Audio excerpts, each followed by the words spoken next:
Hi எல்லாருக்கும் வணக்கம். இந்த டிஷ் நான் நல்லா செஞ்சுருவேன். ஏன்னா அடிக்கடி செய்கிறதுனால முதல்ல வந்து கடாயில் எண்ணெய் ஊற்றிக்கிட்டு கடுகு சீரகம் சேர்த்துக்கிறேன். அதுக்கப்புறம் வெங்காயம் சேர்த்துக்கிறேன். வெங்காயம் நல்லா வதங்கினதுக்கப்புறமா பூண்டு இடித்து சேர்த்துக்கிறேன். அது பூண்டும் வெங்காயமும் நல்லா வதங்கினதுக்கப்புறமா தக்காளி சேர்த்துக்கிறேன். தக்காளி கூட கல்லுப்பு சேர்த்துக்கிறேன். தக்காளி நல்லா சாஃப்ட் ஆனதுக்கப்புறமா வந்து கட் பண்ணி வச்சுருக்க முருங்கைக்காய் சேர்த்துக்கிறேன். அதுக்கப்புறம் வந்து உருளைக்கிழங்கு சேர்த்துக்கிறேன்.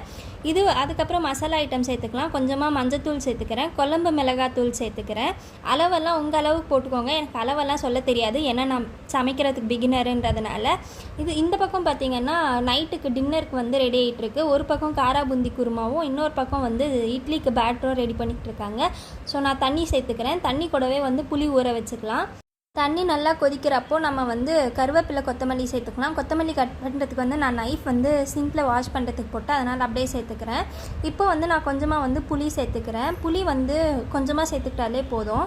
தண்ணி நல்லா சுண்டிடுச்சுன்னா டிஷ் ரெடி.